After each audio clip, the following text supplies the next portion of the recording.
ये लो माँ जी, शिकंजी P low, इससे आपको आराम मिलेगा। चंपा बहू, बाहर इतनी गर्मी है कि बस पूछो मत, प्यास से हलक सूख गया था। अच्छा किया कि तूने शिकंजी बना दी, इसमें थोड़ा बर्फ और डाल दे। चंपा शिकंजी में थोड़ा बर्फ और डाल देती है और तारा को दे देती है। झोले में से सब्जियां खाली कर ले, गर्मी के कारण बाजार सूना पड़ा था, बड़ी मुश्किल से ये सब्जियां मिली हैं। गर्मी के कारण ये भी सूख गई हैं। वो तो अच्छा था कि बाजार में तरबूज मिल गया, इसे ठंडे पानी में रख दे, जब तेरे बाबूजी और उमेश खेत से आएंगे तब हम सब मिलकर तरबूज खाएंगे। हाँ माँ जी, गर्मियों में तरबूज बहुत अच्छा फल माना जाता है, इसे खाने से शरीर में पानी की मात्रा बनी रहती है।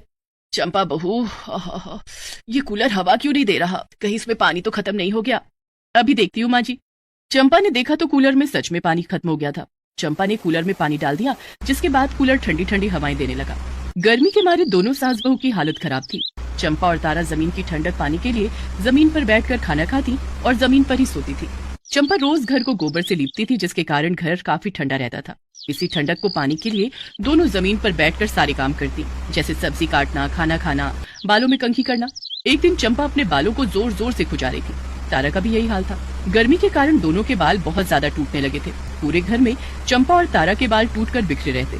दोनों के पति ने ये नजारा देखा तो उनसे पूछे बिना रहा न गया। अरे क्या बात है चंपा, बार बार अपने सर को क्यों खुजा रही हो? और माँ तुम भी, क्या हो गया तुम दोनों को? तुम दोनों के बाल इतने झड़ क्यों रहे? अरे क्या बताऊं बेटा, सर में बड़ी खुजली हो रही है, ना जाने क्या हो गया है सर में, लगता है हम दोनों गंजी हो जाएंगी। माँ तुम दोनों के बाल बहुत लंबे और घने, कहीं गर्मी की वजह से इनमें खुजली तो नहीं हो रही है? जिस तरह गर्मियों में हमारे शरीर में पसीना आता है, उसी तरह हमारे सिर से भी पसीना आता है।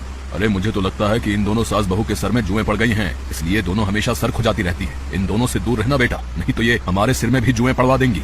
अपने अपने पतियों की बात सुनकर चंपा और तारा उदास हो जाती हैं। दोनों ने मिलकर खाना बनाया और रात में पूरा परिवार जब खाना खाकर सोने लगा तब उमेश और महेंद्र अपनी अपनी पत्नियों से अलग सोने लगे। ये क्या, आप बाबूजी के साथ जमीन पर क्यों सो रहे हैं? क्योंकि तुम्हारे सर में तो जुएं और मुझे अपने बालों में जुओं की खेती नहीं करनी है। तुम भी सुन लो तारा, जब तक तुम्हारे सर के जुएं खत्म नहीं हो जाते मैं उमेश के साथ जमीन पर ही सोऊंगा। हाँ। अपने बारे में ये सुनकर चंपा और तारा बेहद दुखी हो जाती है। अगली सुबह, चंपा बहू, मुझे डर है कि हमारी सर की खुजली के कारण कहीं हमारे पति छोड़ ना दे, हमें जल्दी इसका कुछ इलाज करना होगा। हाँ माँ जी, आप ठीक कह रही हैं। तभी चंपा और तारा से मिलने पड़ोस की सोना चाची आती हैं। अरे क्या बातें हो रही हैं दोनों सास बहू में? अरे आओ आओ सोना, क्या बताऊं, इस गर्मी ने तो हमारा जीना मुश्किल कर दिया है। लगता है कि ये गर्मी हमें हमारे पतियों से अलग करवा के ही मानेगी। अरे ऐसा क्यों कह रही हो तारा? ठीक ही कह रही हूँ, गर्मी के कारण हमारे सर में हमेशा खुजली होती रहती है। हमारे पतियों का कहना है कि हमारे सिर में जुएं हो गई हैं। हमें तो लगता है कि अगर हमने जल्दी ही खुजली का इलाज नहीं किया तो वे दोनों हमें घर से निकाल देंगे। इस गर्मी का इलाज तो तुम्हारे पास है। हमारे पास इलाज है? कौन सा इलाज? गोबर। तुम दोनों सास और बहू अपने अपने बालों में गोबर का लेप लगाना शुरू कर दो। क्या, बालों में गोबर का लेप? हाँ चंपा बहू, अब देखो ना, तुम घर को रोज गोबर से लीपती हो, जिसके कारण घर कितना ठंडा रहता है। उसी तरह गोबर तुम दोनों के सर को भी ठंडा रखेगा। गोबर लगाने से तुम दोनों के सर की जुएं भी खत्म हो जाएंगी। इतना ही नहीं, तुम दोनों के बाल मुलायम और चमकीले हो जाएंगे। लेकिन सोना, हमने तो कभी किसी को बालों में गोबर लगाते हुए नहीं देखा। अरे ये बालों की परेशानी दूर करने का बहुत पुराना इलाज है। मैंने अपनी नानी को अपने बालों में गोबर लगाते हुए देखा था। गोबर लगाने के कारण उनके बाल बहुत सुंदर और मुलायम थे, उनके बालों में जुएं भी नहीं थी। अच्छा सोना चाची, गोबर को बालों में कैसे लगाना है? देख चंपा बहू, गोबर में थोड़ी सी मिट्टी और थोड़ा सा पानी मिलाकर उनका गाढ़ा लेप तैयार कर लेना। फिर उस लेप को अपने बालों में रखकर 1 घंटा उसे सुखा लेना और फिर बालों को पानी से धो लेना। ठीक है सोना चाची, हम दोनों आज ही अपने बालों में गोबर का लेप लगाएंगे। ठीक है, तुम दोनों सास बहू गोबर का लेप लगाओ, मैं चलती हूँ। सोना चाची के जाने के बाद चंपा और तारा दोनों सास बहू ने एक दूसरे की तरफ देखा। चल बहू, शुरू हो जा। हाँ माँ जी, मैं सब समझ गई, आप थोड़ी देर रुकिए, मैं अभी गोबर का लेप तैयार करके लाती हूँ। चंपा पड़ोस के घरों से जहाँ गाय थी वहाँ से ढेर सारा गोबर लेकर आती है। फिर वो नदी के पास जाती है और किनारे से थोड़ी मिट्टी ले आती है। अब गोबर, मिट्टी और पानी मिलाकर उसे अच्छी तरह फेंट कर एक गाढ़ा लेप तैयार करती है। थोड़ी देर के बाद, माँ जी गोबर का लेप तैयार हो गया है। ठीक है, उसे जल्दी से मेरे बालों में लगा दे। ठीक है माँ जी, उसके बाद आप मेरे बालों में गोबर का लेप लगा देना। तारा और चंपा दोनों घर के आंगन में बैठ जाती हैं और दोनों सास बहू एक दूसरे के बालों में गोबर का लेप लगाती हैं। चंपा बहू, अब इस लेप को हमें 1 घंटा तक बालों में ही रखना पड़ेगा।